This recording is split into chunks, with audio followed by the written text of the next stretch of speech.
गुरुर्ब्रह्मा गुरुर्विष्णु गुरुर्देवो महेश्वरः गुरु साक्षात् परं ब्रह्म तस्मै श्री गुरवे नमः। तस्मै श्री गुरवे नमः। सच्चिदानन्दरूपाय विश्वोत्पत्त्यादिहेतवे तापत्रयविनाशाय श्रीकृष्णाय वयं नुमः। श्रीकृष्णाय वयं नुमः।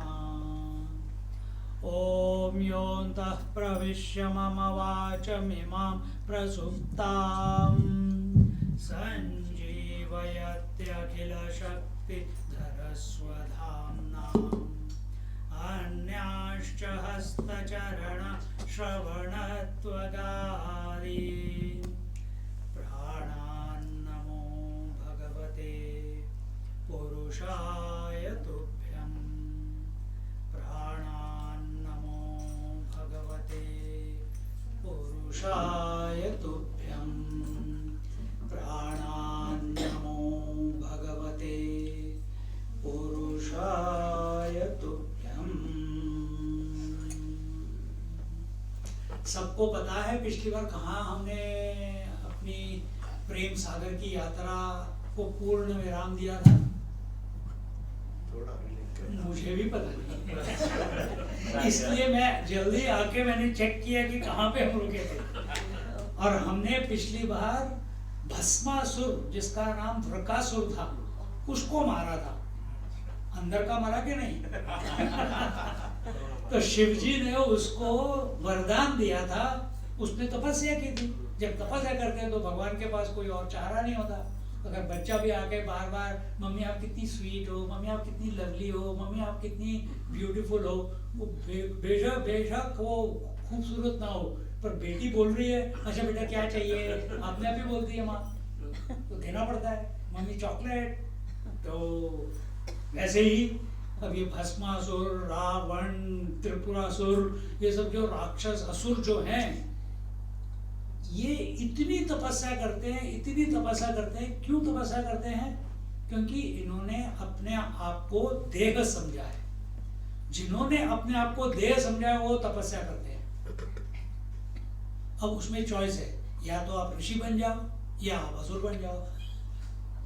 ऋषि भगवान को प्राप्त करना चाहते हैं और असुर एक MOU ऐड करते हैं। क्या MOU का मतलब समझते हो? Memorandum of understanding. क्या भगवान आपके पास पावर है, मेरे पास डिजायर है, मेरी डिजायर फुलफिल नहीं होती, मेरी इच्छाएं पूरी नहीं होती और आपकी कोई इच्छा नहीं है। मेरे पास पावर नहीं है और आपके पास सारी पावर है, तो चलो एक कॉन्ट्रैक्ट बना लेते हैं, मेरी इच्छाएं और आपकी पावर। तो वो तपस्या करते हैं। तपस्या करके भगवान खुश हो जाते हैं, कहते हैं हाँ भाई क्या चाहिए? रावण ने कहा मेरे को नहीं मरना है। कहते ये तो मैं दे नहीं सकता। तो वैसे ही भस्मासुर ने कहा मेरे को ऐसा वरदान चाहिए जिससे कि जिसको भी मैं छूं वो मर जाए, भस्म हो जाए। भगवान ने कहा ठीक है, तथास्तु। अब दे दिया वरदान। कहता मुझे कैसे पता कि आपने जो वरदान दिया है वो सच है कि झूठ है? क्या मतलब? मेरी तपस्या की तूने और मैंने तुझे वरदान दिया, अब तू मुझ पे ही संदेह कर रहा है कि मैंने तुझे ठीक वरदान दिया? नहीं, मेरे को प्रूफ चाहिए। प्रूफ मैं किसको करूं? क्योंकि उस समय जब वरदान दे दिया तब पार्वती आ गई थी। पार्वती ने कहा क्या कर रहे हो प्रभु जी, क्यों मुसीबत नौबत ले रहे हो? पर जब भस्मासुर को वर मिल गया, वरदान मिल गया, उसकी नजर गई पार्वती जी के ऊपर और उसको आ गई वासना, उसको इच्छा हो गई कि पार्वती मेरी हो जाए। अब पार्वती मेरी कैसे होगी? उसके लिए शिव जी को मारना पड़ेगा। अब शिव जी तो मर नहीं सकते, लेकिन अब उन्होंने वरदान दिए तो उसने कहा मैं तो अभी मेरे सामने तो कोई है नहीं, मैं फिर जाऊंगा, चला जाऊंगा, आप अपने कैलाश चले जाओगे। अगली बार अगर ये वरदान काम नहीं किया तो मेरे को फिर तपस्या करनी पड़ेगी आपको बुलाने के लिए। नहीं, मेरे को अभी प्रूफ चाहिए। तो क्या करूं? मैं आपके सर पे हाथ रख दूं। शिव जी आगे आगे, भस्मासुर पीछे पीछे। भागते रहे, पूरे ब्रह्मांड में भाग लिए, थक गए शिव जी। फिर उन्होंने कहा कि यार क्या करो, भी मेरे को कुछ समझ ही नहीं आ रहा। तब उन्होंने अपने आराध्य का ध्यान किया। किसका? नारायण भगवान का।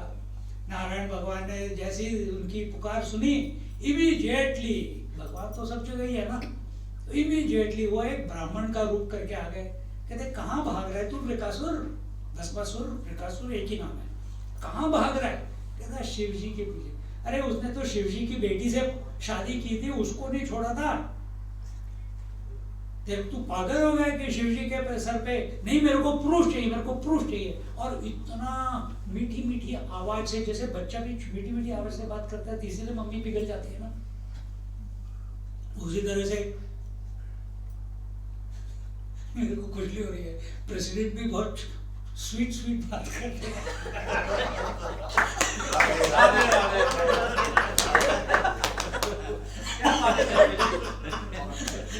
मैं देख के मैं रुक नहीं पाया।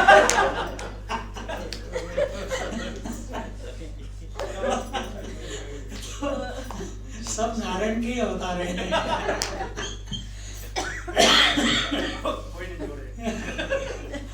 कहीं तो शुरुआत हो गई है, आपसे ही शुरू हो गए।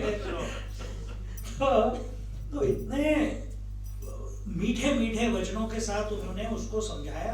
उन्होंने कहा क्यों इस शिव जी के पीछे पड़ा हुआ है? शिव जी किसी को ऐसे नहीं करते। उन्होंने दक्ष को नहीं छोड़ा। फिर वो क्या दक्ष का पागलपन दक्ष ने देख कैसे किया था? और वो बुद्धू था कौन?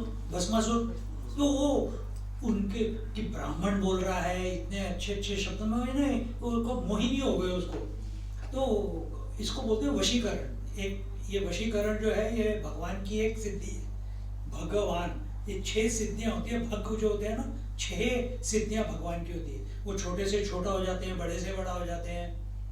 और उनमें और तीसरा है कि वो वशीकरण, किसी को भी बोल के अपने वश में कर लेते हैं। तो उन्होंने इतने सुंदर तरीके से, मीठे तरीके से इससे बात की कि उसने कहा कि अब जो ब्राह्मण बोलेगा वही मैं करूँगा। तो इसने कहा मैं क्या करूँ? अगर ये शिव जी तो भागता रहेगा, मैं भी भागता रहूँगा, ये तो कभी खत्म ही नहीं होगा। तो कहता है हाँ तू ट्राई कर सकता है। क्या कर सकता है? अपने सर पे हाथ रख ले। उसने बिना सोचे समझे, क्योंकि इतना वो he was under the influence of ब्राह्मण के, कि उसने बिना सोचे समझे अपने सर पे हाथ रख लिया। जहां सर पे हाथ रखा उसका सर फूट गया। Story over. सृष्टि बच गई, शिव जी बच गए। नहीं तो लंगोटी ऊपर पकड़ के भाग रहे थे। तो इसके साथ वो इसके पहले वाला जो चैप्टर था, 88th चैप्टर, वो हुआ कंप्लीट। और श्री कलियुगी महाराज कह रहे हैं कि इस प्रकार मन और वाणी से परे साक्षात नारायण ने शिव जी का संकट दूर कर दिया। जो कोई भी मनुष्य इस चरित्र को पढ़ेगा अथवा सुनेगा, उसका जन्म मरण रूपी आवागमन और शत्रुओं का भय दूर हो जाएगा। बोलो नारायण भगवान की जय। श्री सौदा जी रचित भागवत दर्पण का क्या बोलते हैं, 88 को क्या बोलते हैं?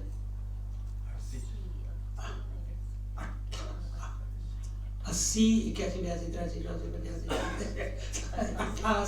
88वां अध्याय समाप्त हुआ। इसके साथ 88th चैप्टर कंप्लीट हुआ। अभी आप यहाँ से बोलिए।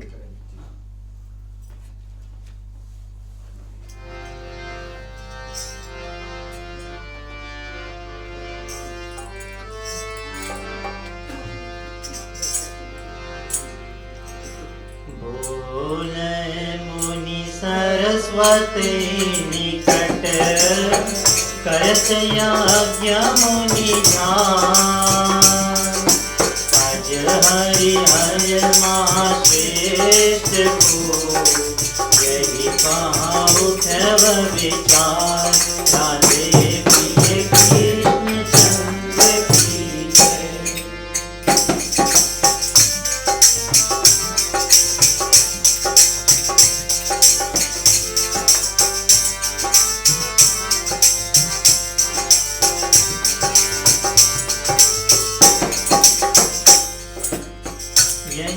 निश्चय सहेल पराई गमने अज सुत बेगुहर शाई पहुँचय ब्रह्म सभा जाई जांच नहीं तिन केर बड़ाई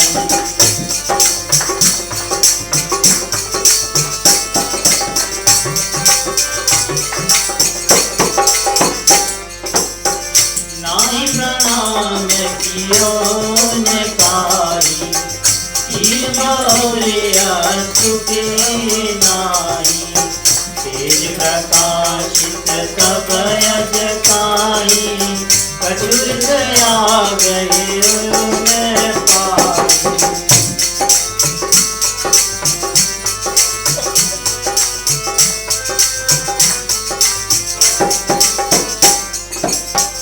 किंतु रतया हृदय विचारा हया मुनि भृगु पुत्र हमारा तीनों शांत क्रोध कहाँ कैसे अग्नि तनय जलय तनहि जैसे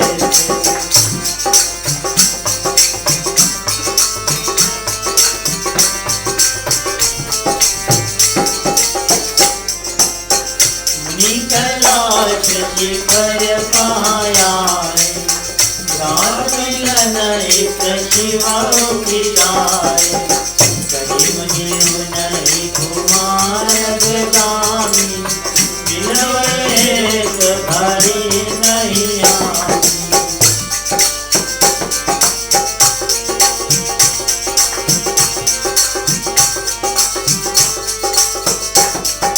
लकी भृगु खेल यशीष्ठ था शिवयति क्रोध समे भीषण दृष्टि रखी सुनल भाई मार नए राधे प्रिय कृष्ण अगले अध्याय में ब्राह्मण के मरे पुत्र जलाना। बोले मुनि सरस्वती निकट करत यज्ञ मुनि झार अज हरिहर मह श्रेष्ठ को इहि पह उठियो विचार। श्री सुखदेव जी महाराज परीक्षित से बोले कि हे राजन, अब ये सुनिए, भूलना मत, ये प्रेम सागर शुरू कहाँ हुआ और कहाँ हो रहा है, कहाँ हो रहा है, क्यों हो रहा है, किस लिए हो रहा है। क्योंकि परीक्षित, राजा परीक्षित, कौन थे राजा परीक्षित? अर्जुन के पोते, जिनको कृष्ण ने उनकी माँ के गर्भ में उनको प्रोटेक्ट किया था, वो अपने अश्वत्थामा के ब्रह्मास्त्र से। तो परीक्षित का मतलब है the one who is protected, जिसकी भगवान ने खुद सुरक्षा की हो, उसको परीक्षित बोलते हैं। तो ये परीक्षित इतना धार्मिक था कि कृष्ण, जिस दिन कृष्ण को वो क्या कहते हैं, तीर आके लगा था और उन्होंने अपने धाम चले गए थे, तब से कलयुग शुरू हो गया। लेकिन इतने 1000 साल परीक्षित ने कलयुग को पृथ्वी पे आने नहीं दिया। 17 बार उसको हराया। जैसे कृष्ण ने जरासंध को हराया था, परीक्षित ने 17 बार कलयुग को आने नहीं दिया। और आखिर में क्या करूं, अब समय की गति है, मतलब रात आ रही है और दिन कह रहा है मैं आने नहीं दूंगा, तो क्या, कैसे, ऐसे कैसे चलेगा? फिर तो पूरे सृष्टि का संतुलन बिगड़ जाएगा ना। तो फिर ये कहता है मैं क्या करूं। तो आखिर में उसको भगवान ने उसको बताया कि तू जाके उसके पैर पड़, तू जीत तो कभी नहीं उसको सकता। तो ये जाके परीक्षित महाराज अपने सैनिकों के साथ शिकार के लिए गए थे। और जब शिकार पे गए थे तो अपनी टोली से अलग हो गए और अकेले पड़ गए थे। और प्यासे थे, भूखे थे, पानी चाहिए था और अकेले चले जा रहे थे, कोई भी साथ में नहीं था। सामने कलयुग आ गया फिर से। अब इन्होंने कहा कि तेरे को अभी तक समझ नहीं है, 17 बार हार गया, फिर आ गया। कहता मैं लड़ने नहीं आया, देखो मेरे पास कोई सेना ही नहीं है। तो किस लिए आया भाई? मैं शरणागति के लिए आया हूं। Best way to win someone is by surrender. चोर के सामने, भाई मेरे पास तू, मैं सब कुछ मेरा तू ही ले ले, वो तुम्हें ही देके चला जाएगा। जैसे एक महात्मा थे तपोवन महाराज, वो गए थे कैलाश, कैलाश की बात आ रही है, तो कैलाश गए थे और इंडिया से जाओ तो नारायण सेवा आश्रम और फिर वहाँ से नेपाल के कोने से निकलते हुए कैलाश जाते हैं। तो ये गए, ना जूते ना कपड़े कुछ नहीं, सिर्फ एक अपना लंबा सा काफ्तान पहना हुआ है और एक ब्लैंकेट रखा हुआ है और चल पड़े। तो उनको जूते पहनने की आदत ही नहीं थी, चलते गए उत्तरकाशी में रहते थे। अब वहाँ जाने लगे तो इन्होंने कुछ जो उधर के राजा थे उन्होंने कुछ पैसे दे दिए।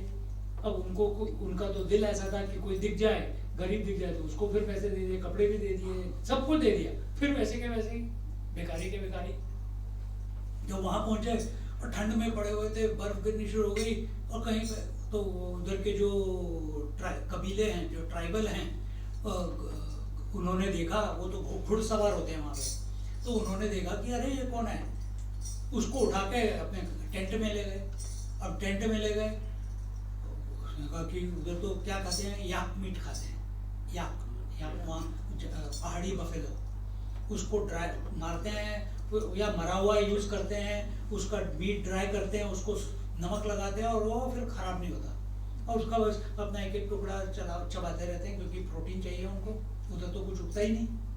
अब उन्होंने कहा कि भाई महाराज आपके पास क्या है, करनी तो चोरी थी पर उनके पास कुछ था ही नहीं। कहते हैं एक लंगोट है और ये ऊपर का काफ्तान है, ब्लैंकेट है। कहते ये तो हमसे भी गरीब है। उसको एक घोड़े पे बिठाया, उसको वापस अपने कैंप ले गए और इसको कुछ खिलाओ। ये हमारे को क्या देगा। संतों की ये बात होती है। फिर उधर खाना नहीं, सारी मीट, तो वो जाके कहीं से कुछ ना कुछ जो थोड़ा बहुत निकाल के लेके आए और उनको खिलाया, उनकी बाकी की यात्रा निकल गई। ऐसे तो ये जो है सरस्वती, ये परीक्षित महाराज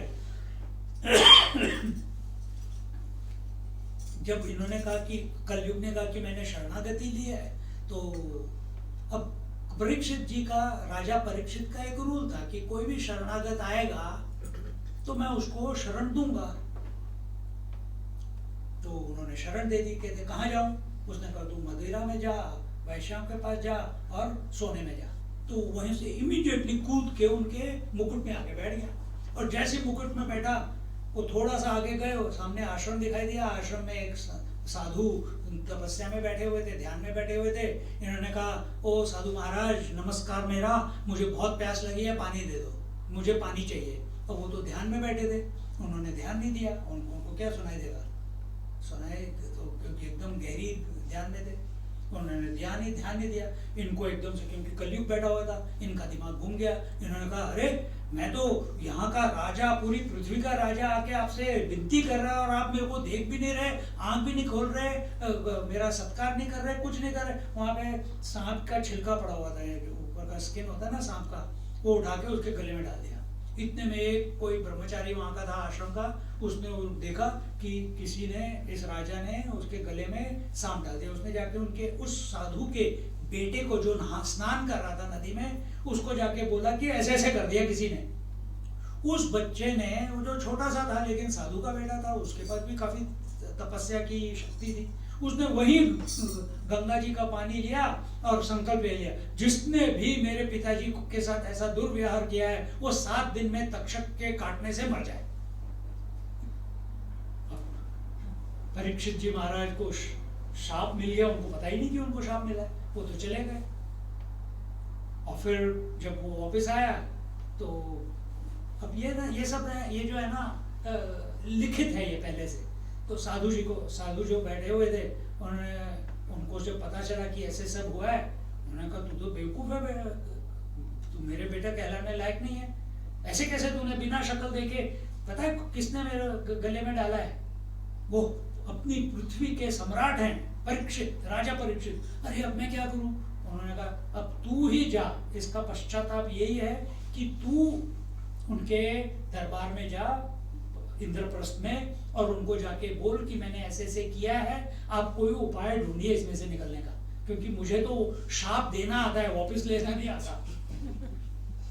अपने भी शब्द ऐसे होते हैं ना किसी को गलती से गाली दे दी, फिर उल्टा सीधा बोल दिया, फिर वापस तो लेना नहीं आता, बोलना बहुत आता है।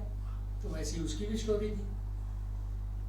तो परीक्षित को उसने बोला, परीक्षित ने सोचा अच्छा मैं क्या करूं, तो इमीडिएटली उसने अपना सारा जो राजकाज था अपने बेटे को दे दिया। उसके बेटे का नाम था जन्मेजय। जन्मेजय को दे दिया और साधु के अपने सफेद कपड़े पहन के वो गंगा जी के किनारे निकल गई, कोई ना कोई मेरे को मिल जाएगा, क्योंकि गंगा जी के किनारे सारे साधु मुनि बैठे रहते हैं। और वहां पहुंचे, अगर स्टोरी याद है जब प्रेम सागर शुरू हुआ था, तो जहां पहुंचे तो वहां पे 10,000 साधु मुनि ऋषि सब बैठे हुए थे। पहले से उनको पता था ये आ रहा है, क्योंकि उनकी तो दूरदृष्टि थी, तो उनको पता था। तो इन्होंने, जब परीक्षित जी वहां पहुंचे, सब बड़े बड़े ऋषि वहां पे थे, सप्त ऋषि भी थे, सबसे पूछा कि भाई मेरे पास 7 दिन रह गए, मुझे क्या करना चाहिए? उन्होंने कहा आगे बढ़ो। फिर दूसरे ऋषि से पूछा मुझे क्या करना चाहिए? उन्होंने कहा आगे बढ़ो। आगे बढ़ते बढ़ते बढ़ते सामने ऐसे व्यासपीठ पड़ी है, व्यासपीठ पे कोई बैठ के राजी नहीं है, सारे इतने बड़े बड़े ऋषि हैं, पर कोई भी उस व्यासपीठ पे बैठ के परीक्षित को ये बता के राजी नहीं है कि आखिरी 7 दिन, जीवन के 7 दिन में क्या करना चाहिए। वेट कर रहा है, क्या करे, नहीं बस होने वाला। सब स्माइल कर रहे हैं, सबको पता है कि ये बहुत शुभ अवसर अभी आने वाला है, सारे प्लैनेट सब एक पर्टिकुलर एंगल।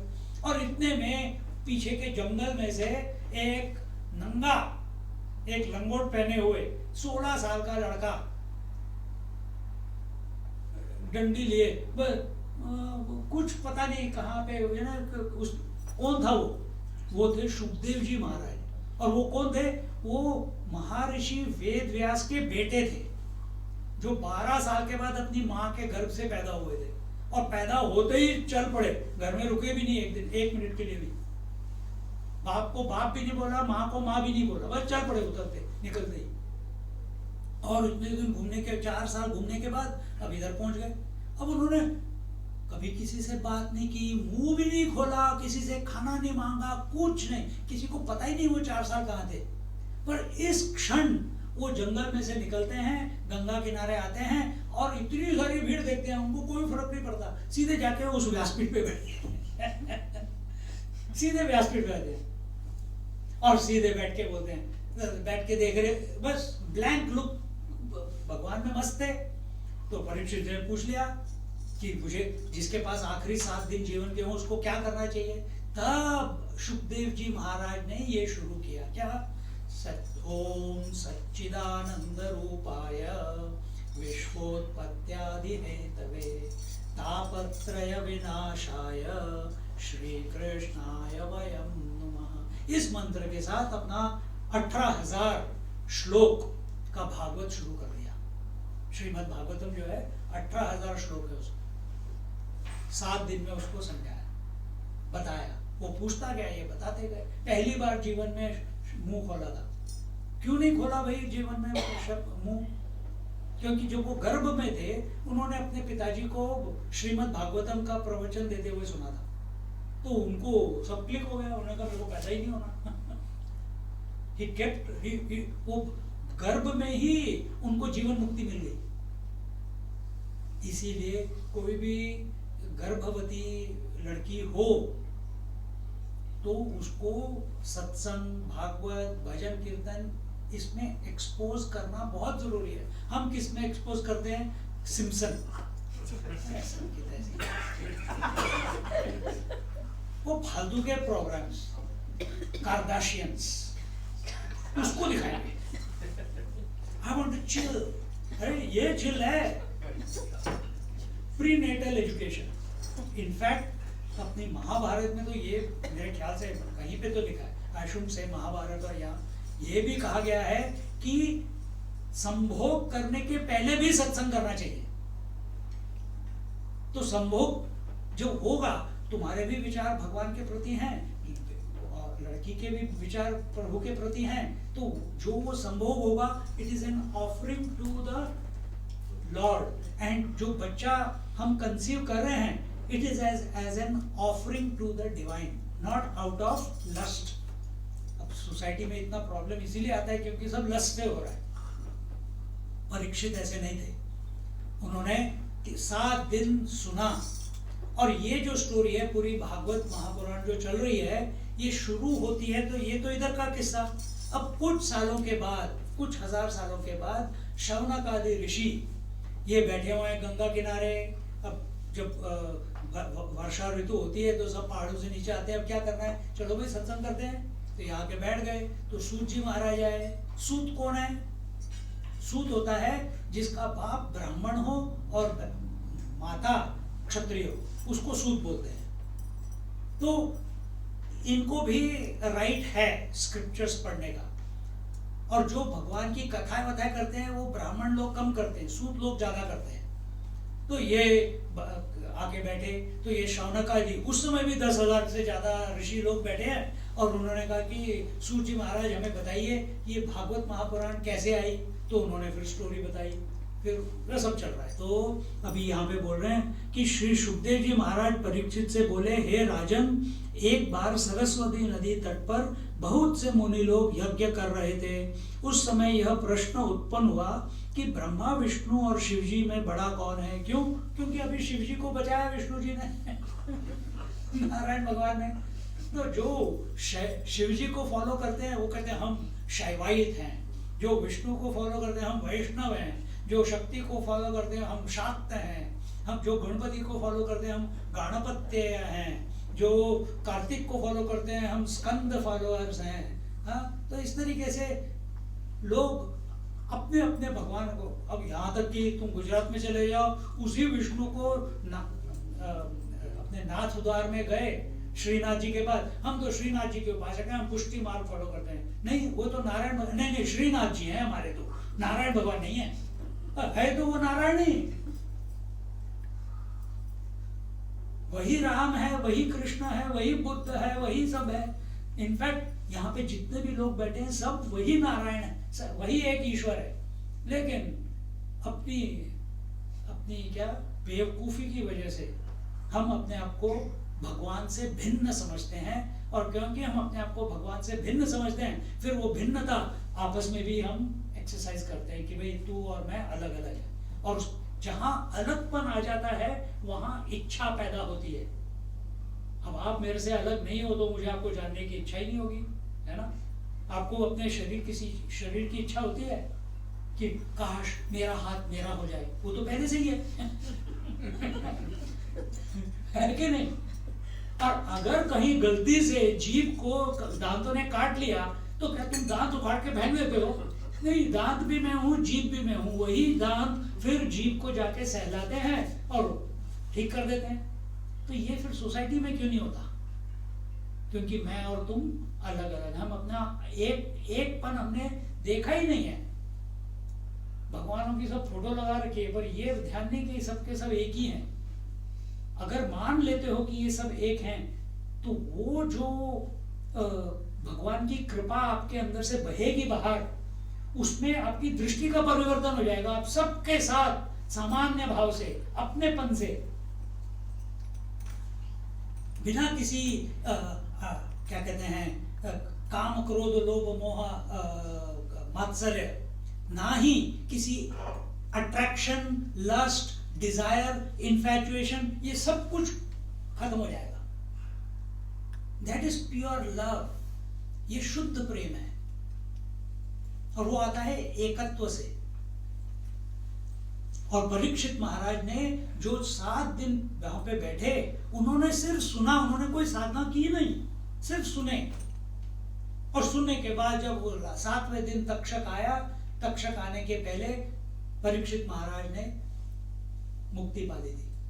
मतलब वो जीवन मुक्त जीते जी हो गए थे। जब तक्षक आया, उसने सिर्फ एक शरीर जिसके अंदर कोई है, जिसके अंदर है लेकिन वो शरीर को अवेलेबल नहीं है। अब रात को तुम सो रहे हो, कोई आके थप्पड़ मार के चले जाए, आपको कुछ पता है क्या हो गया भाई?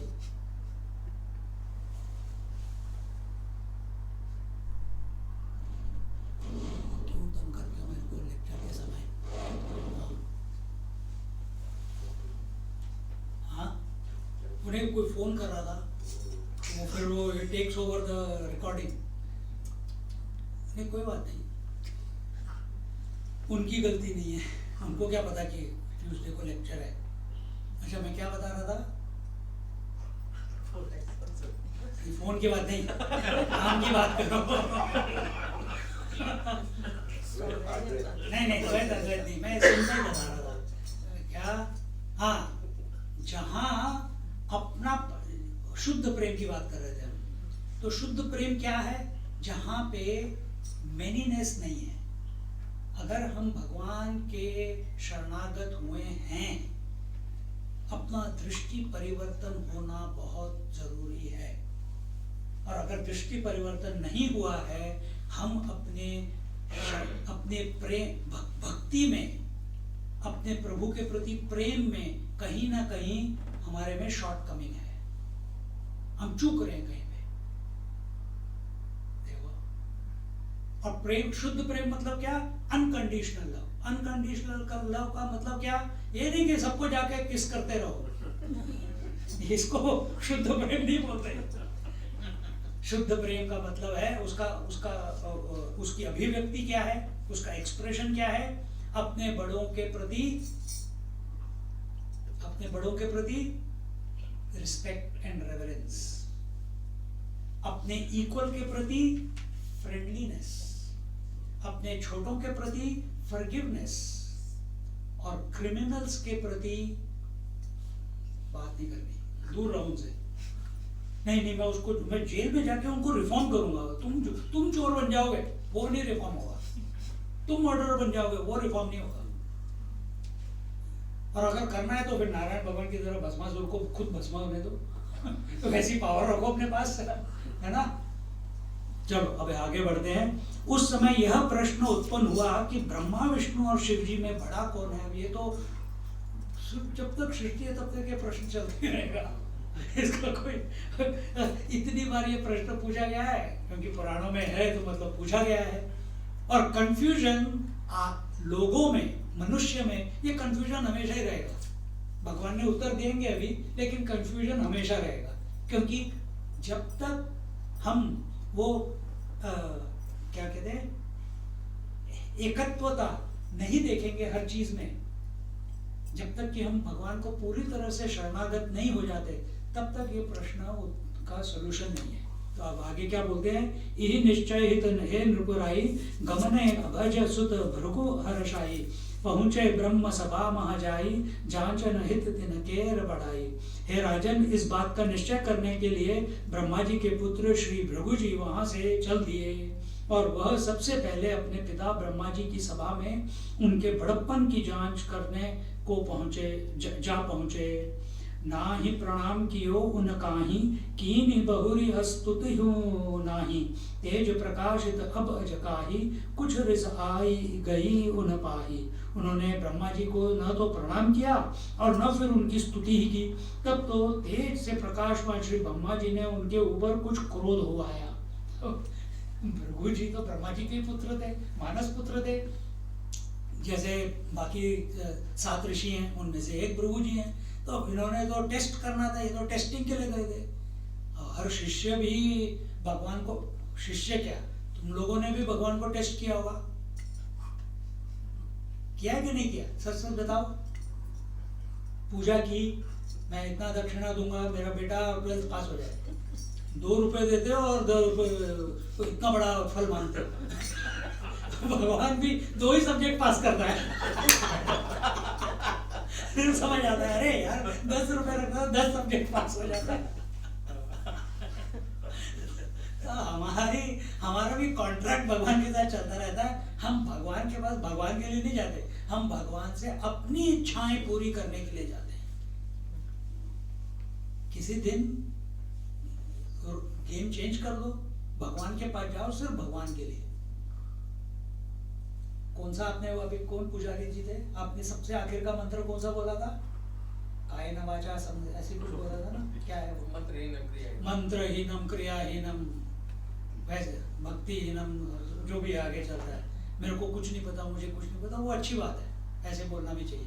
पर कई लोग बोलते हैं कायेन वाचा मनसेन्द्रियर्वा बुद्ध्यात्मना वा प्रकृते स्वभावात् करोमि यद्यत् सकलं करोस्मै नारायणेति समर्पयामि। सब गलतियां करने के बाद कहते हैं मेरी सारी गलतियां आपकी गलतियां, आपकी वजह से आप ही सब कुछ पूजा करवा रहे हो, आप ही मेरे से बुलवा रहे हो, मैंने जो कुछ भी गलत बोला या ठीक बोला सब आपका। अच्छी बात है, पर हर पूजा के बाद वही, अरे कभी तो सुधरो। वही गलती बार बार करते रहो तो ठीक नहीं है ना, आगे भी तो बढ़ना चाहिए। तो उसी तरह से यहाँ पे भृगु महाराज जब ब्रह्मा जी के पास आए, वो उनको तो बहुत श्रद्धा है अपने पिताजी के प्रति, लेकिन टेस्टिंग करने आए। जैसे आप लोगों ने भगवान की टेस्टिंग की, इसलिए आपकी श्रद्धा बढ़ रही है भगवान के प्रति कि भाई उन्होंने मेरा ख्याल किया है, कहाँ पे था मैं, कहाँ पे आज मेरे को पहुंचा दिया है, मेरे को खाने पीने का त्रास नहीं है, मेरे को अच्छे संस्कार दिए हैं, बच्चे अच्छे दिए हैं, पोते पोतियाँ अच्छे दिए हैं, घर अच्छा है, सास अच्छी है, वो भी ऐड करना चाहिए। पर यहाँ तो सारी सासें हैं।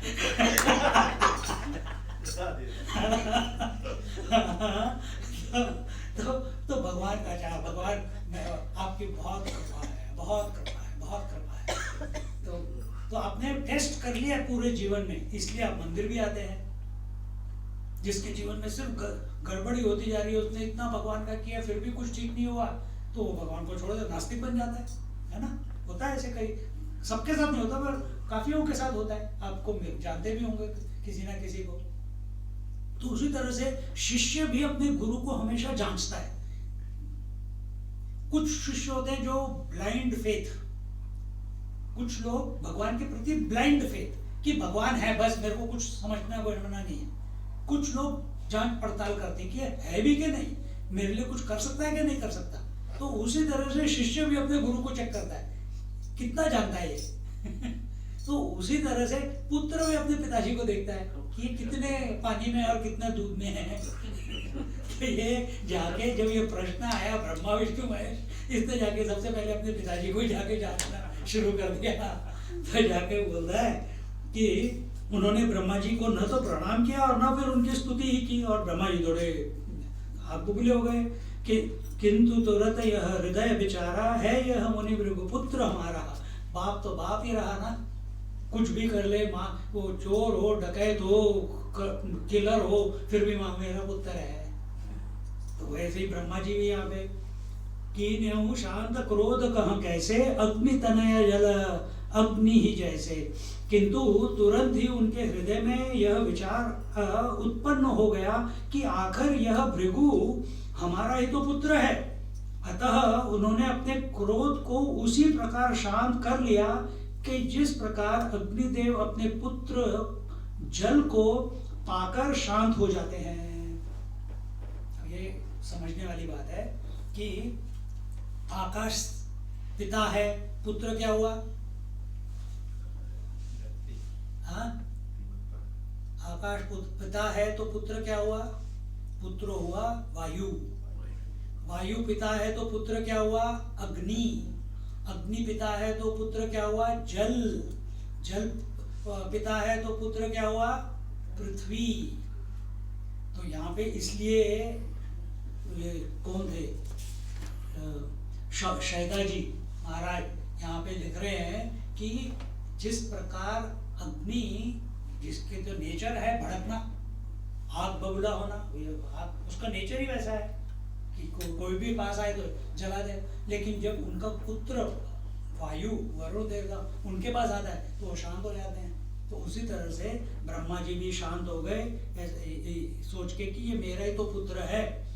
मुनि कैलाश शिखर पह आए, भ्रात मिलन हित शिव उठि धाये। कहे सुनी उन्हीं कुमार गामी, मिली वे हेत भरी नहीं हामी। इसके अनंतर श्री भृगु मुनि कैलाश पहाड़ पर आए। तब तो उन्हें अपने भाई को आया देखकर शिवजी मिलने के लिए जल्दी जल्दी आगे बढ़े। किंतु भृगु जी बोले कि तुम तो कुमार्ग पर चलने वाले हो, इसलिए मैं तुमसे मिलना नहीं चाहता हूँ। अब शिवजी और भृगु, शिवजी कहाँ से पैदा हुए थे? एक कहानी आती है कि शिवजी ब्रह्मा जी की तीसरी आंख से पैदा हुए थे, क्योंकि जब उनको गुस्सा आया, क्यों गुस्सा आया, उन्होंने पहले बच्चे पैदा किए, कौन ऋषि तो बाद में हुए थे। आपको पता है ये सब कि नहीं पता? पढ़ा नहीं भूल गए। बार बार सुनने में भी मजा आता है, वैसे हमें भी बोलने में मजा आता है। तो ब्रह्मा जी जब पैदा हुए, कहाँ से पैदा हुए थे? विष्णु के नाभि कमल से हुए थे ना, नारायण के नाभि कमल। तो नाभि कमल से पैदा हुए। जब पैदा हुए, उन्होंने आगे देखा तो पहला सर आ गया, इधर देखा तो दूसरा सर आ गया, इधर देखा तो तीसरा, पीछे देखा तो चौथा आ गया, कुछ था ही नहीं। तो देखें क्या? देखने के लिए कुछ था ही नहीं, तो करें क्या? तो फिर वो आंखें बंद करके बैठ गए। जब आंखें बंद करके बैठ गए, अपने अंदर गए, कहा कि मेरा सोर्स क्या है, मैं कहाँ से आया हूँ, मैं पैदा कहाँ से हुआ हूँ, मेरा अस्तित्व क्या है, मेरा एसेंस क्या है। और घुस गए, फिर कमल के अंदर घुस गए, फिर कमल की जो डंडी होती है उसके अंदर घुस गए। तब वो डंडी तो नारायण भगवान के नाभि से जुड़ी हुई है, वहां तो पूरी एक नहीं दो नहीं पता नहीं कितनी सृष्टियां हैं वहां पे। अरे बाप रे, यहाँ कहाँ आ गया मैं, ये कहाँ है, ये कौन सी जगह है? वहां पे गए तो उनको सुनाई दिया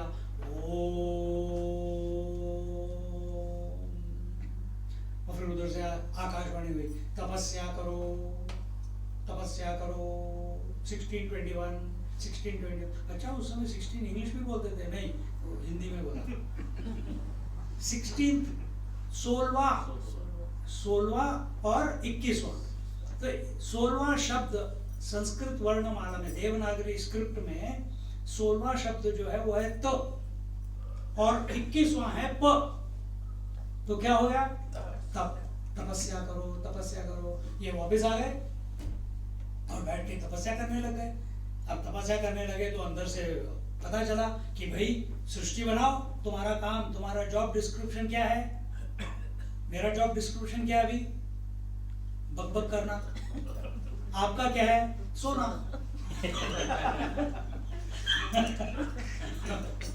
ठीक है। तो वो जब उनको पता है कि सृष्टि करनी है, अच्छा सृष्टि कैसे करनी है? अरे तुमको हमने सारी इंग्रेडिएंट्स तो दिए हुए हैं। नारायण भगवान ने ऑलरेडी आकाश, वायु, अग्नि, जल, पृथ्वी सब बना के रखा था। उन्होंने कहा इनको यूज करो और इससे सृष्टि बनाओ। तो सबसे पहले उन्होंने किसको पैदा किया पता है? हाँ, क्लोज, सनत कुमार। 4 भाई जो थे, अब वो जैसे ही पैदा हुए, अब ब्रह्मा जी का तो मन शुद्ध था ना, अभी तक उन्होंने सृष्टि बनाई नहीं। उनको ऑपोजिट सेक्स का पता नहीं, उनको घोड़े, हाथी, पेड़ पौधे कुछ नहीं पता, उनको सिर्फ सब कुछ खाली था। उन्होंने पहले किसको बनाओ? अच्छा, अपने जैसे मैं 4 बच्चों को पैदा किया मन से, और वो छोटे से पैदा हुए। जैसे ही उनको कंसीव किया, अपने मन में उन्होंने डिसाइड किया कि ऐसे होंगे, जैसे ही पैदा हुए उन्होंने कहा हम बढ़ना ही नहीं चाहते। वो अभी तक छोटे ही हैं। और वो क्योंकि इनका हृदय इतना शुद्ध था ब्रह्मा जी का, क्योंकि उन्होंने इतनी तपस्या की थी, वो सारी शक्ति उन चारों में आ गई और वो भी नारायण भक्त बन गए।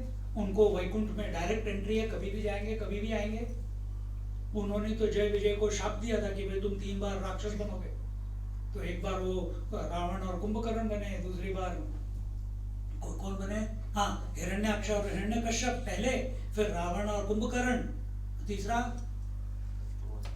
दंतवक्र और हाँ, और उसके बाद हम सब नहीं 3 कंप्लीट हो गए।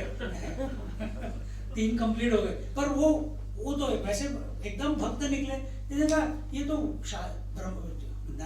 इन्हें पैदा होते ही ब्रह्मचारी है, इनको आगे कुछ करना ही नहीं है, ये भगवान की सृष्टि कैसे बढ़ेगी? तो उन्होंने फिर से कल्पना की। फिर नारद मुनि पैदा हुए। अब नारद मुनि पैदा हुए तो नारद पहले नहीं करते थे, नारायण नहीं करते थे। उन्होंने जाके सृष्टि में सारी विद्याएं सीख ली, सारी सिद्धियां सीख ली, म्यूजिक, स्क्रिप्चर्स, वेद, पुराण सब कुछ सीख लिया। फिर उसके बाद पर उनके दिल में अभी भी एक खोखलापन था। तो जैसे वो बैठ के देख रहे थे, सारी 64 विद्या उन्होंने सीख ली थी, फिर भी उनके अंदर एक खोखलापन था, एम्प्टीनेस, जिसकी वजह से आम आदमी दुनिया में भागता रहता है, क्योंकि वो फुलफिल्ड ही नहीं होता, खुश नहीं रहता। तो ये भी खुश नहीं थे, तो इन्होंने सोचा क्या करो। इतने में उनके 4 भाई आ गए। अरे क्या हो गया बेटा, क्यों परेशान है? आपको पता चल गया? हाँ हमें पता है, क्योंकि तूने ज्ञान तो अर्जित कर लिया, पर तेरे हृदय में अभी तक प्रेम नहीं है। जिस दिन तुम्हें प्रेम हो जाएगा, उस दिन तुम्हारे अंदर का ये खोखलापन दूर हो जाएगा।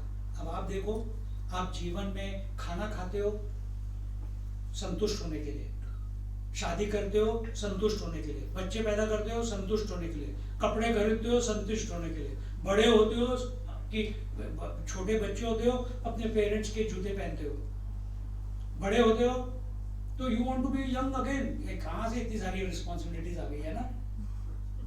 तो हम पर अभी तक, बचपन से लेकर अभी तक हम संतुष्ट हुए क्या? मन में शांति आई क्या?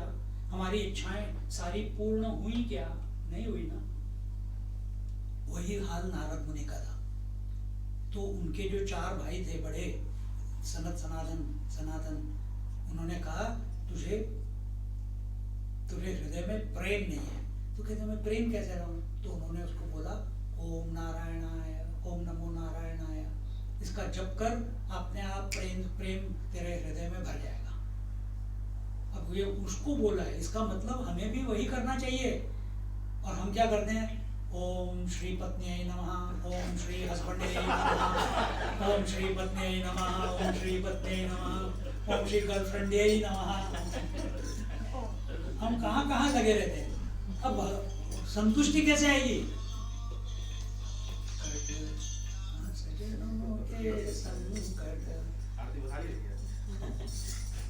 तो अगर हम नारायण भगवान का नाम लें, संकट दूर करे, ओम जय जगदीश हरे, पर भगवान का नाम नहीं लेते ना हम भगवान का नाम लेते हैं अपनी इच्छाएं पूरी करने के लिए। ये याद रखना, जिस दिन आप भगवान का नाम भगवान के लिए लोगे, संकट सारे दूर। संकट मतलब क्या है? हमारी इच्छाएं सारी दूर। ये इच्छाएं हमारे को उल्टे सीधे काम करवाती है सारे। तो यहाँ पे इसके अनंतर श्री भृगु ने कैलाश पहाड़ पर आए। मैं ये बता रहा था ना कि ब्रह्मा जी तो पहले सनातन 4 भाई, फिर उसके बाद नारद मुनि। अब जब नारद मुनि भी ब्रह्मचारी बन गए और भगवान के भक्त बन गए, first experiment failed, second experiment failed. उनको आ गया गुस्सा, और जहां गुस्सा आया, तीसरी आंख खुल, थर्ड आई से गुस्सा तो हमेशा यहाँ था ना, यूं करके हम देखते हैं, यहां से रुद्र पैदा हो गए। तो इसलिए उसके बाद सप्त ऋषि आए, उसमें से एक भृगु है। तो इसलिए शिव जी ने देखा, अरे मेरा भाई आ गया, छोटा भाई है, फटाफट खड़े हो गए। तो वो बात यहाँ पे बताई है, समझ गए? हमने ये दोहा बोला ना, लखी भृगु केर अशिष्टता, शिव अति क्रोध समेत, तीक्ष्ण दृष्टि लखी शूल लय, धाये मारन हेत। भृगु मुनि की ऐसी ढिठाई देखकर शिव जी को अत्यंत क्रोध उत्पन्न हो गया ना। वो तो पैदा, उनका नेचर ही वैसा है कि जब तक शांत हो शांत, कोई उंगली कर दे तो फिर गुस्सा। और बड़ा तीक्ष्ण दृष्टि से देखते हुए त्रिशूल लेकर मुनि को मारने को दौड़े, मुनि को मारने को दौड़े। अब उसके बाद क्या होता है?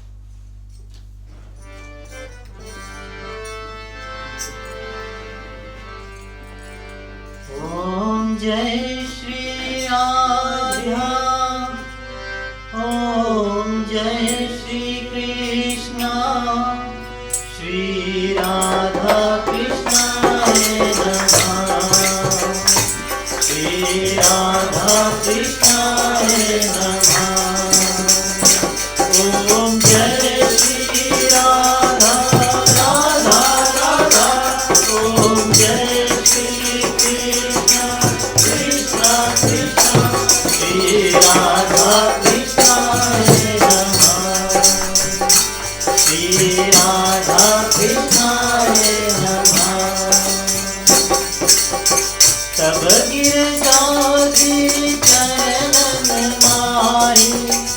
कीनहु शांत महेश्वर काई, तब वैकुंठ गए मुनिराई, जहाँ गिरि विष्णु रहे सभी पाई, श्री राधा कृष्णाय नमः।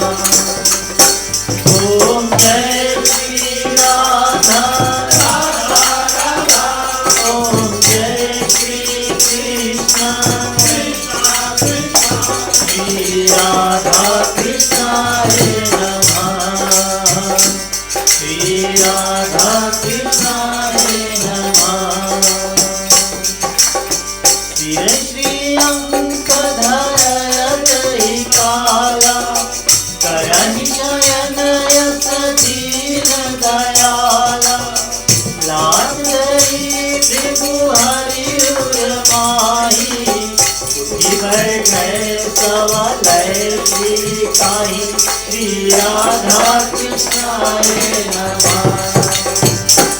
ओम जय श्री राधा राधा राधा, ओम जय श्री कृष्ण कृष्ण कृष्ण, श्री राधा कृष्णाय नमः, श्री राधा कृष्णाय नमः। कीन प्रणाम मुनि सिरनाय, बोले करि स्वागत बैठाई, ज्ञान मिलव सब यावन नाई, यदि सन करिए क्षमा मताई, श्री राधा कृष्णाय नमः। ओम जय श्री राधा राधा राधा, ओम जय श्री कृष्ण कृष्ण कृष्ण, श्री राधा कृष्णाय नमः, श्री राधा कृष्णाय नमः। तब पद नमन कठिन और मोरा, हुई है चोट लगी अति घोरा, अस कहि हरि मुनि चरणन काई, चापत बोल उठय न पाई, श्री राधा कृष्णाय नमः। ओम जय श्री राधा राधा राधा, ओम जय श्री कृष्ण कृष्ण कृष्ण, श्री राधा कृष्णाय नमः, श्री राधा कृष्णाय नमः।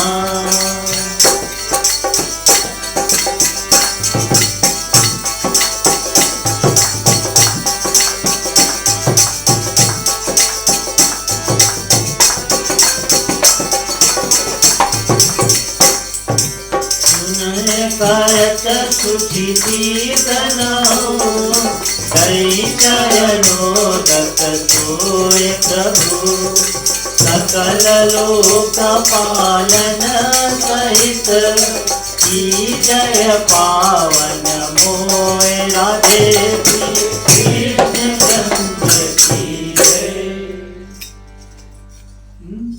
तब गिरिजा गिरि चरण नमाहि, कीनहु शांत महेश्वर काहि, तब बैकुंठ गए मुनिराई, जहाँ श्री विष्णु रहे छवि पाई। तो पिताजी ने क्या किया था? अपना ही बेटा है, मतलब अभी भी अपने बेटे को बेटे की तरह ही बाप बन के उन्होंने उसको क्षमा कर दिया। शिव जी ने गुस्सा दिखा दिया। अब तीसरे लोग गए कहाँ? वैकुंठ, नारायण भगवान के पास गए। तब तो पार्वती कहाँ गए?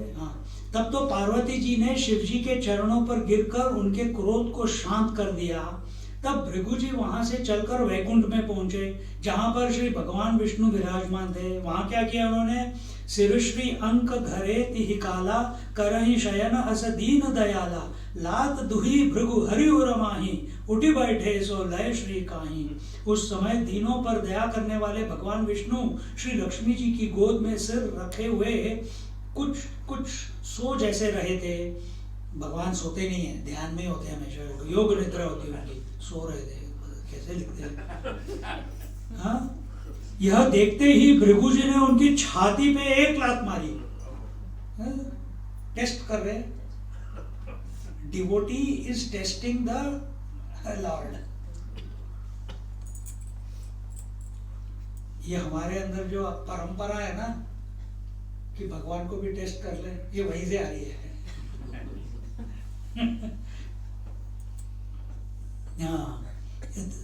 यह देखते ही भृगु जी ने उनकी छाती में एक लात मारी।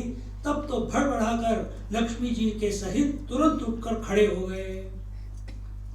कीन्ह प्रणाम सुनी मुनि ही सिरनाई, बोले करी स्वागत बैठाई, जानि मिलियु तब आवन नाही, इहि सन करी क्षमा हम काहि।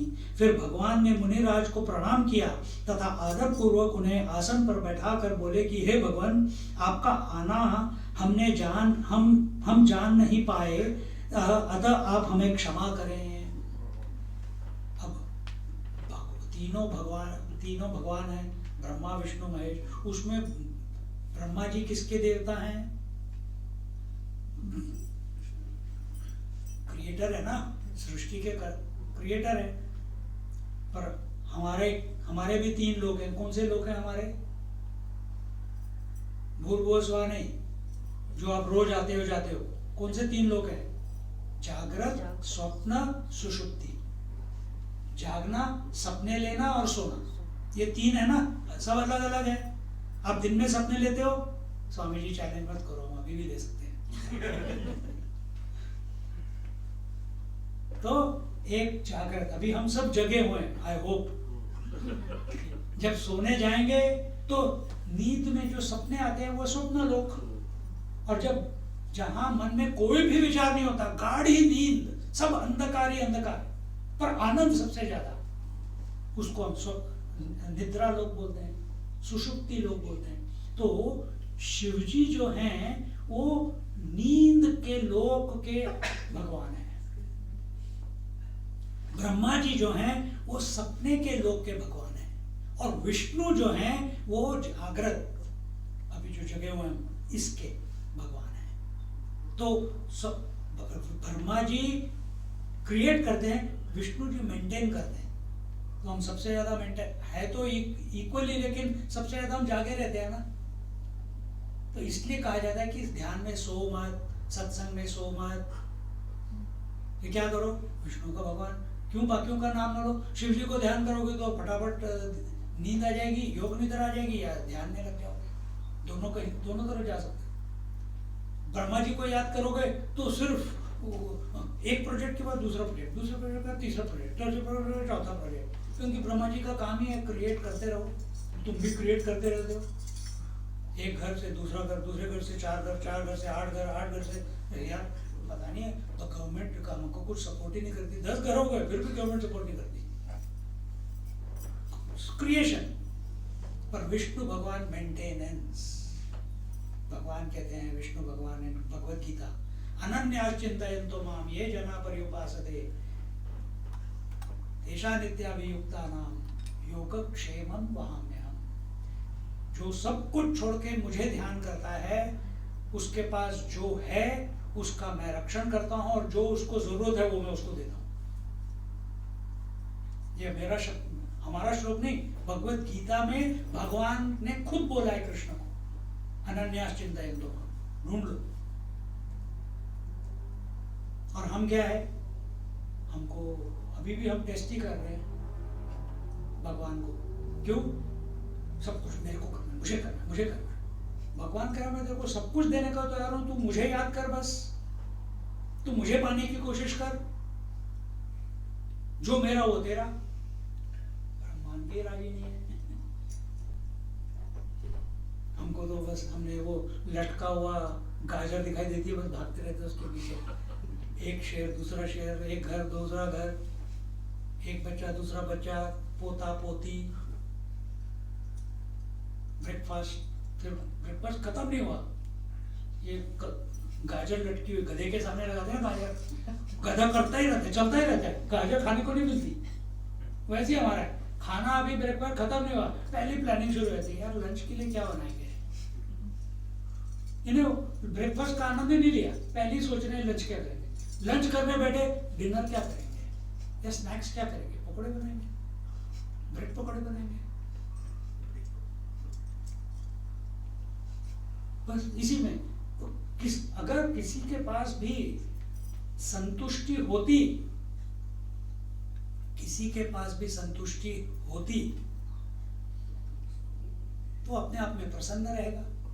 उसकी उसकी उसकी जो दृष्टि है, दृष्टि जो सृष्टि को देखने की दृष्टि है, उसमें परिवर्तन आ जाएगा। वो सबको अपना सोचेगा, किसी को अपने से अलग समझेगा ही नहीं। और अगर ये दृष्टि में परिवर्तन नहीं हुआ है तो हम कहीं पे गलत जीवन में जा रहे हैं। जो भी हम मंदिरों में सेवा करते हैं, जो मैं ये प्रवचन कर रहा हूँ, ये भी सेवा ही है। अगर ये सेवा हमारे जीवन में हमारे मन को शुद्ध ना करे और ये परिवर्तन ना लाए तो जितने भी हमने प्रयास किए अपने जीवन में सब वेस्ट, सब वेस्ट। क्योंकि ईगो तो वैसी की वैसी रही ना, ईगो तो मिल्ट। हम सारे प्रयास किस लिए कर रहे हैं? हम प्रवचन क्यों दे रहे हैं? आप सत्संग क्यों सुन रहे हो? आप मंदिर में सेवा क्यों कर रहे हो? आप तीर्थ यात्रा के लिए क्यों जाते हो? कि अपना जो अहंकार है वो पिघल जाए। पर हम तो भगवान को भी ट्रिक करने में लगे हुए हैं। हम अहंकार को बढ़ाते जा रहे हैं। मिल्ट होना चाहिए। और ये टेस्ट करने के लिए भृगु महाराज, क्योंकि उनको बोला गया था कि कौन है, तो भृगु में मैं जाके टेस्ट करता हूँ। तो विष्णु भगवान उसको, क्योंकि उनके लिए ब्राह्मण देवता है, उनके लिए ब्राह्मण सबसे पूजनीय है। शिवजी के अब ब्रह्मा जी ने तो सारे ब्राह्मण पैदा किए, वो कहते ये तो मेरे बच्चे हैं। चल, शिवजी कहते हैं मैं ब्राह्मण मेरे को नहीं पता, मेरे सब तो गण भूत प्रेत ये मेरे हैं। अब किसके, फिर ये सब कहाँ जाएंगे? ये विष्णु जी कहते हैं ये सब जहाँ पे संस्कार है, जहाँ पे प्रभु के प्रति लगन है, ऐसे लोगों को ब्राह्मण कहा जाता है। ब्राह्मण सिर्फ जनेऊ पहन के पूजा करने से, प्रवचन देने से ब्राह्मण नहीं बनते। ब्राह्मण वो होता है ब्रह्मचरति इति ब्राह्मण, जो ब्रह्म मीनिंग ब्राह्मण मतलब परमात्मा, जो परमात्मा के बारे में दिन रात सोचता रहे कि कैसे मैं प्रभु के साथ एक हो जाऊं, उसको ब्राह्मण कहते हैं। मेरे पिताजी ब्राह्मण थे इसलिए मैं ब्राह्मण हूँ। मेरे पिताजी ड्रिंक्स करते थे, मीट खाते थे, तो मैं भी मीट खाता हूँ, ड्रिंक करता हूँ। ऐसे नहीं होता ब्राह्मण। अपने शास्त्रों में कहीं नहीं लिखा है कि ब्राह्मण का पुत्र ब्राह्मण, क्षत्रिय का पुत्र क्षत्रिय, शूद्र का पुत्र शूद्र, ऐसे कहीं नहीं लिखा है। अपने ये जो पॉलिटिक्स चल रहा है बहुत गंदा पॉलिटिक्स है। अपने शास्त्रों में कहीं ऐसे लिखा ही नहीं है। अपने शास्त्रों में ये लिखा है कि अगर कोई शूद्र है वो अपने आप को ब्राह्मण बना सकता है। जब वाल्मीकि ऋषि जो एक शूद्र थे, एक कत्लीय, he was a killer, murderer थे, वो लुटेरे थे, डाकू थे, जब वो ब्राह्मण बन सकते हैं जिन्होंने रामायण की रचना की, या एक क्षत्रिय जैसे विश्वामित्र, एक ककुस्थ नंदन थे, उनका नाम, वो राजा थे, उन्होंने वशिष्ठ जी के साथ लड़ाई की और हर बार हारे पर खुंदक आ गई कि यार ब्राह्मण, इसके पास तो कुछ भी नहीं है, मेरे पास तो पूरी सेना है, मेरे पास ये है, मेरे पास वो है, मैं इसको हरा के दिखाऊंगा। हार गए। फिर उन्होंने तपस्या की, इतने सारे अस्त्र वस्त्र सब लेके आए, उसके साथ ब्राह्मण ने सिर्फ अपना ब्रह्म दंड, वो टी शेप का आता है ना, वो दरवाजे पे लगा दिया। जितने भी उन्होंने दिव्यास्त्र फेंके वो सारा चूस गया, किसी को कुछ लड़ना ही नहीं पड़ा। फिर तो इनको क्या बोलते हैं, he was on fire now। क्षत्रिय तो वैसे ही था, क्षत्रियों में तो जोश बहुत होता है। अरे ऐसे कैसे, ये ब्राह्मण का मतलब क्या है? ये वशिष्ठ के पास ऐसी पावर कहां से आई? मेरे को भी चाहिए। फिर उन्होंने तपस्या की, 10,000 साल पर तपस्या की। फिर इंद्र भगवान ने कहा अच्छा तपस्या करता है, मेनका जाके इसकी तपस्या भंग कर। मेनका को भेज दिया, बच्चा पैदा हो गया, शकुंतला पैदा हो गई। पता चला अरे ये तो बड़ी साजिश थी, ये तो सैबोटेज था। जैसे ही पता चला सैबोटेज था, बच्चे को भी छोड़ा, अपनी पत्नी को भी, जो मेनका को भी छोड़ दिया। कहती है पर आपका बच्चा? कहता मेरा नहीं, तेरा बच्चा, मेरा नहीं है भाई। चले गए, छोड़ दिया, वहीं छोड़ दिया। फिर ब्रह्म ऋषि बन गए। देखो, और वो शकुंतला, वो लड़की विश्वामित्र की जो पुत्री थी, उसने फिर भरत के साथ, दुष्यंत के साथ शादी की, और उन दोनों का बच्चा होता है भरत, और उस भरत के ऊपर हमारे भारत का नाम है। देखो, ये अपनी धरोहर है, धरोहर, ये हमारा हेरिटेज है। तो अपने कल्चर में अपने से बड़ों को टेस्ट करना अलाउड है। पॉइंट इज दिस, अपने बाप को भी टेस्ट करना अलाउड है, अपने भगवान को भी टेस्ट करना अलाउड है। बट भगवान, यानी भगवान या माता पिता, उनको खरा उतरना है ना, उनको खरा उतरना है।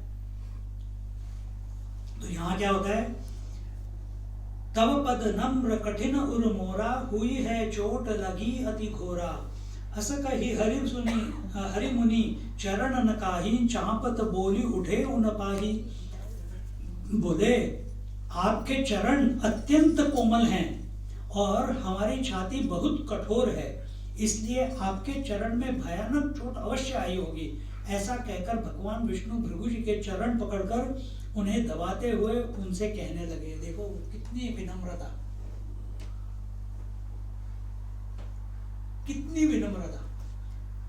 यानी किसी और को कोई, अच्छा मेरे को पैर मारता है, श्राप दे दूंगा तेरे को मैं। शिव जी तो आ गए थे मारने के लिए उसको, पार्वती जी ने उनको रोक लिया।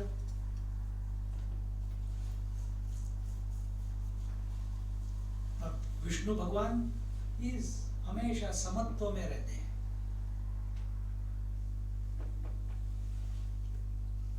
तो हमें भी ऐसे होना चाहिए कि हमारे को, हमें कोई, अब जब हम शिव पुराण बोलेंगे तब हम ये वाली स्टोरी नहीं बताएंगे। शिव पुराण में हम क्या बोलेंगे, वो तो वही नीलकंठ है, उसने तो सारों के पाप अपने गले में पकड़ के रखे हुए हैं। तो वहां पे भी कहीं तो उधर उनका बखान होता है, प्रेम सागर में विष्णु भगवान का बखान है। तो इनकी इंपॉर्टेंस दिखाई जा रही है। तुम गणेश पुराण पढ़ोगे तो वहां पे गणेश तो शिव जी का पुत्र है, पर वहां पे शिव जी की इतनी स्तुति नहीं है जितनी गणेश की स्तुति है, कि Ganesh is the ultimate. Skanda Purana पढ़ोगे तो स्कंद भगवान, वो जो कार्तिक के भगवान है, वो सबसे बड़े हैं, उनके बिना बाकी किसी का अस्तित्व नहीं है, ऐसे दिखाया जाता है। अब ये क्यों दिखाया जाता है, तो उनको कंफ्यूज करने के लिए नहीं बताया जाता है। इसलिए बताया जाता है कि सब एक ही है। तुम किसी को भी एक को चूज कर लो जिसके साथ तुम्हारा तार बनता है, वाइब्रेशन सेम है। आजकल बच्चे बोलते हैं ना, I will marry with whom I have my chemistry. तो तुम्हारी केमिस्ट्री किसके साथ है? शिव जी के साथ है, शक्ति के साथ है, विष्णु के साथ है, ब्रह्मा जी के साथ है। केमिस्ट्री किसके साथ है? देखो, अब यहाँ पे भी इतने सारे लोग हैं, आप क्या हर एक के साथ हाँ हाँ hello hi how are you, पर किसी के साथ आप बहुत अच्छे दोस्त हैं, किसी के साथ नहीं हो, मैं देख रहा हूँ तुम्हें। पर किसी के साथ आप बहुत घनिष्ठ दोस्ती है, कईयों के साथ एकदम भाई बहन का या बहन बहन का या भाई भाई का रिश्ता है, और बाकियों के साथ ठीक है, हाँ हाँ सब बढ़िया है, ऐसे होता है ना। तो वैसे ही आप डिसाइड करो, क्योंकि आपका यू आर यूनिक पर्सन, आप सबसे यूनिक इस दुनिया में हो, आपके जैसा कोई नहीं है।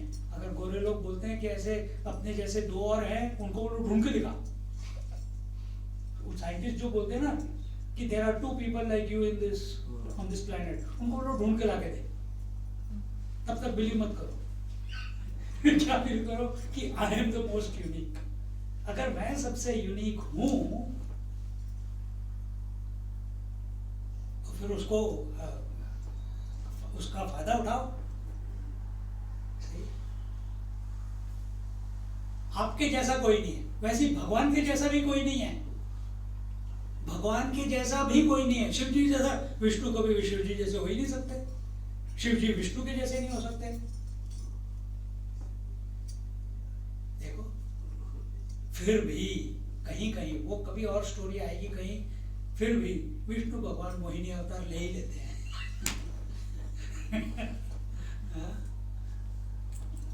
तो यहाँ बोलते हैं, मुने करत शुचि तीर्थ नहु, दही चरणोदक सोय, सकल लोक पालन सहित, की जय पावन मोय।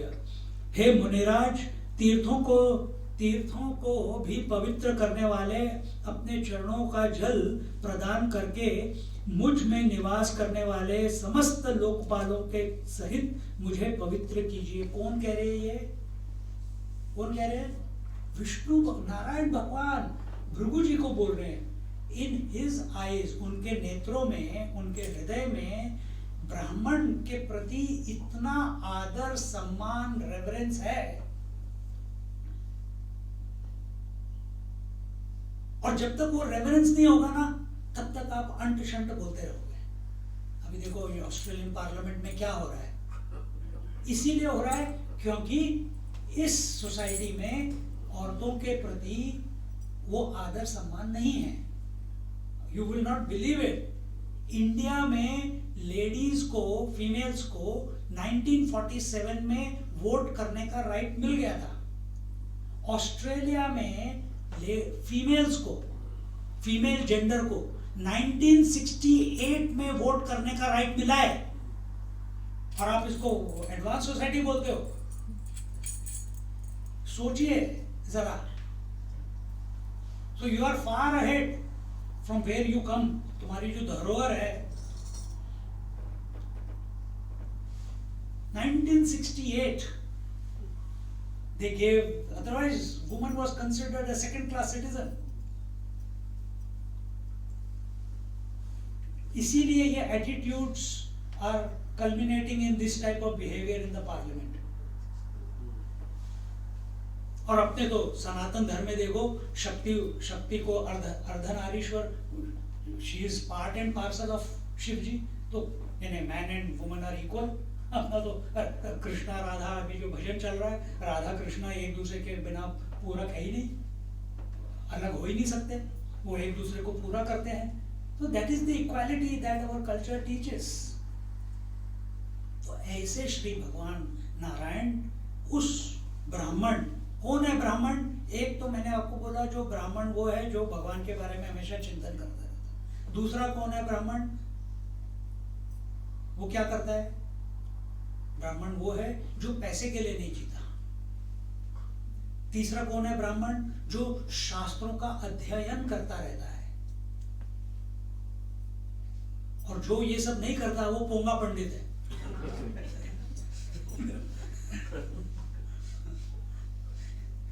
जैसे यहाँ पे है कुछ, जिस दिन पूजा करनी है उस दिन दारू नहीं पियेंगे, मीट नहीं खाएंगे, हम पुजारी हैं, पंडित हैं, हम ब्राह्मण हैं। बाकी दिन दे दरादन, उसके बिना दिन नहीं चल खत्म होता या खत्म शुरू नहीं होता। किस बात के ब्राह्मण? तो क्या है भगवान के ब्राह्मण के लक्षण? ब्रह्मचर्यति, जो परमात्मा की तरफ चलता रहे, हर क्षण अपने को अग्रसर करते रहे, उसके बारे में सोचते रहे, दुनिया को छोड़ता रहे और भगवान के बारे में सोचता रहे। दूसरा, कैसे भगवान के पास पहुंचोगे? शास्त्र पढ़े, गुरु के चरणों में जाए। तीसरा, उसके मन में इस संसार के प्रति कोई इच्छा ना हो, क्योंकि सारी इच्छाएं तो भगवान के प्रति है, तो संसार के प्रति कैसे इच्छा होगी? क्योंकि संसार के प्रति इच्छा हुई तो फिर सर्वाइवल की बात आ जाएगी, सर्वाइवल आ गया तो फिर पैसे कमाने पड़ेंगे, पैसे कमाने पड़ेंगे तो फिर कुछ उल्टा सीधा काम भी करना पड़ेगा। सीधा कलयुग में तो कुछ सीधा होता ही नहीं, हो गया सब गड़बड़। तो ऐसे ब्राह्मण को जब भगवान बोलते हैं परित्राणाय साधूनां विनाशाय च दुष्कृतां धर्म संस्थापनार्थाय संभवामि युगे युगे, भगवान कहते हैं मैं जब जब परित्राणाय साधूनां, जब साधु लोगों को, ब्राह्मण ऐसे जो मेरे बारे में सोचते हैं, मेरा चिंतन करते हैं, शास्त्रों को पढ़ते हैं, बिल्कुल निस्वार्थ जीवन जीते हैं, उनको जब लोग त्रास करना शुरू करते हैं, तब मैं बार बार जन्म लेता हूं उनको जो तंग करे उनको मारने के लिए।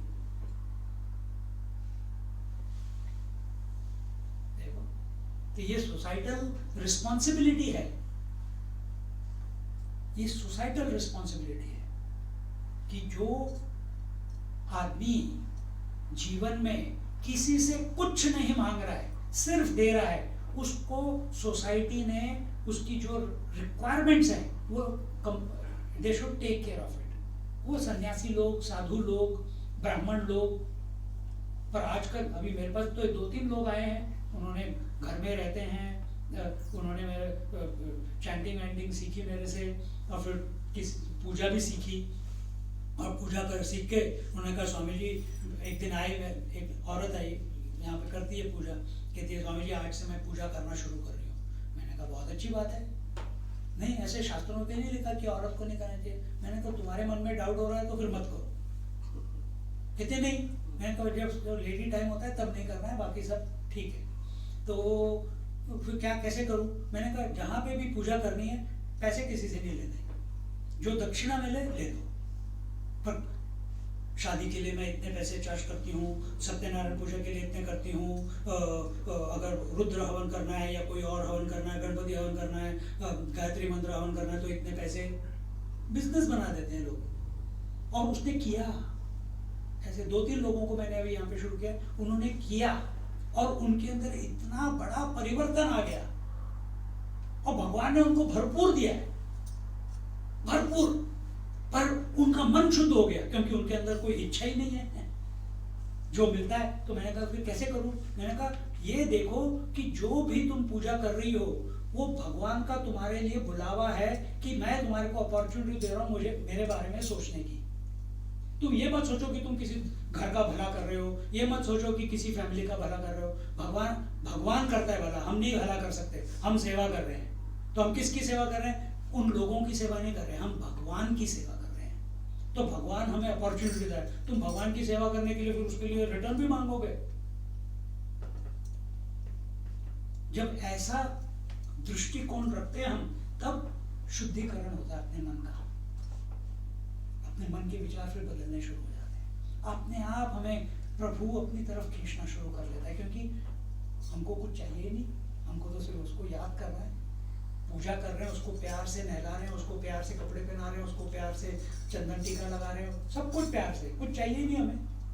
भगवान ने हमको अपॉर्चुनिटी दी है। ऐसा एटीट्यूड रखो, देखो कैसे परिवर्तन नहीं आएगा, बिल्कुल परिवर्तन आएगा।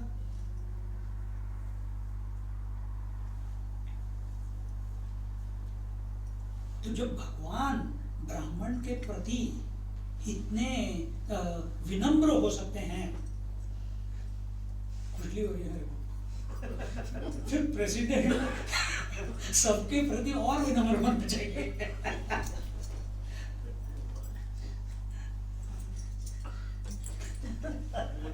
ये नमस्कार कर रहे हैं।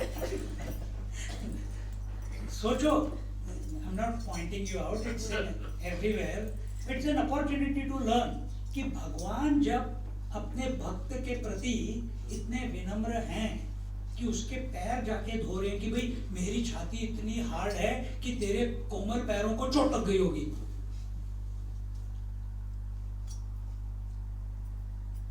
कभी कभी हम भी मजाक मजाक में कभी किसी को दुख दे देते होंगे, हो जाता है। अभी इसने जैसे ही कहा स्वामी जी, मैं तुमसे नाराज हूँ, इसको तो नहीं मेरे से मना नहीं, श्री को पकड़ो। फिर श्री से मैं डरा हूँ, मैं नहीं यहाँ राधे राधे। तो ड्रामा चल रहा है, ड्रामा चल रहा है, पर आनंद आना चाहिए सब कुछ करते हुए, सीरियसली नहीं। जहां सीरियस हो गए वहां ईगो हो गया। जितनी अगर गलती से मुंह से कुछ निकल भी गया, उसी समय हाँ जी, माफ जी, थैंक यू जी, सॉरी जी करके आगे निकल जाओ, हंसा हंसू के निकल जाओ। पर जहां नहीं, मैंने तो बोला ही नहीं, और मैंने ठीक ही बोला, ऐसे कैसे बोल सकते हो कि मैं तो स्वामी हूं, मैं कुछ भी बोल सकता हूं, तुमने गलती की है। फिर तो हो गया ना, कांड हो गया। फिर तो गड़बड़ हो गई। तो ऐसे नहीं। तो है टाइम के बंद आरती करें। तो इस तरीके से भगवान खुद उस ब्राह्मण जिनका नाम भृगु ऋषि था, उस भृगु ऋषि के चरणों को दबा रहे हैं, सहला रहे हैं कि कहीं उसको चोट तो नहीं आ गई।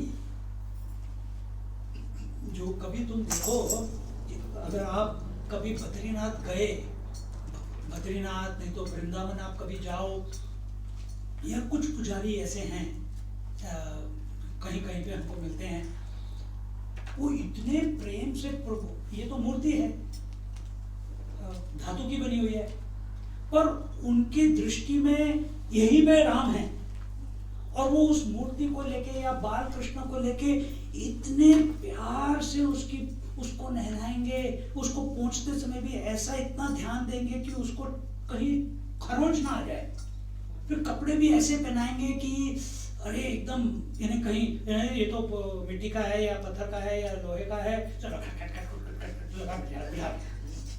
वैसे नहीं, they feel that it is real, वो उनके अंदर भाव है, ये उनके अंदर भाव है। अब ये भाव कहाँ से आता है? जहाँ हम, जब नारायण भगवान को अपने भक्तों के प्रति ऐसा भाव है, तो हमें भी प्रभु के प्रति ऐसा भाव होना चाहिए। इस सीख को लेके हम आज पूर्ण विराम करते हैं। ओम शांति शांति शांति।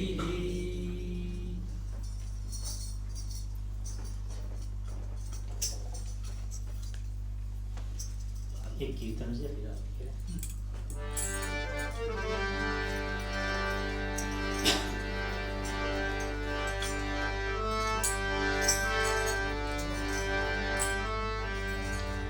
जय नंद लाला जय गोपाला, जय नंद लाला जय जय, श्री राधे गोविंदा, श्री राधे गोविंदा, मन भजले हरि का प्यारा नाम है, श्री राधे गोविंदा, मन भजले हरि का प्यारा नाम है, गोपाला हरि का प्यारा नाम है, नंद लाला हरि का प्यारा नाम है, श्री राधे गोविंदा, मन भजले हरि का प्यारा नाम है।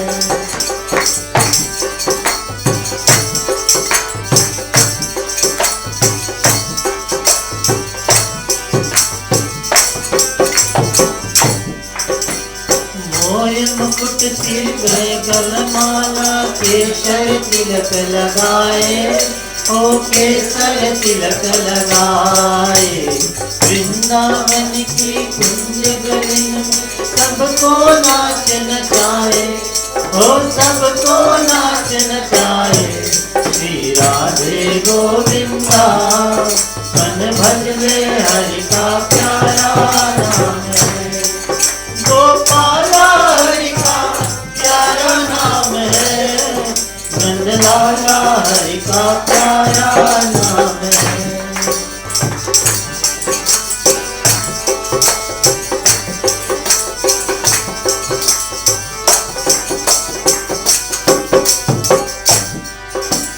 यमुना किनारे धेनु चरावे, माधव मदन मुरारी, ओ माधव मदन मुरारी, यमुना किनारे धेनु चरावे, माधव मदन मुरारी, ओ माधव मदन मुरारी, मधुर मुरलिया जब ही बजावे, हर ले सुध बुध सारी, ओ हर ले सुध बुध सारी, श्री राधे गोविंदा, मन भजले हरि का प्यारा नाम है, श्री राधे गोविंदा, मन भजले हरि का प्यारा नाम है।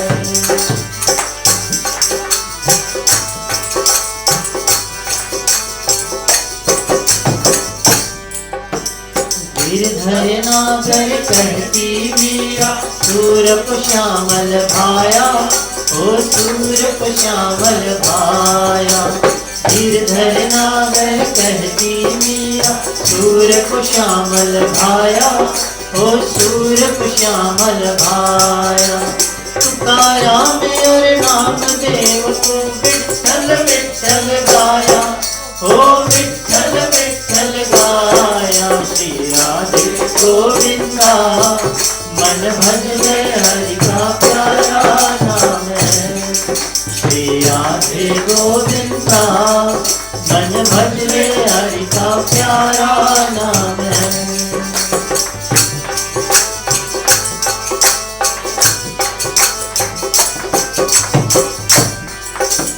राधा शक्ति बिना न कोई श्यामल दर्शन पाए, हो श्यामल दर्शन पाए।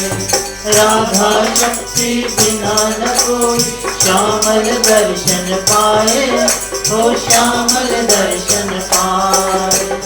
आराधन कर राधे राधे कान्हा भागाए, हो कान्हा भागाए। श्री राधे गोविंदा मन भज ले हरि का प्यारा नाम है। श्री राधे गोविंदा मन भज ले हरि का प्यारा नाम है। गोपाला हरि का प्यारा नाम है, नंदलाला हरि का प्यारा नाम है। श्री राधे गोविंदा मन भज ले हरि का प्यारा नाम है। श्री राधे गोविंदा मन भज ले हरि का प्यारा नाम है। तो राधे भर कृष्ण कन्हैया लाल की जय।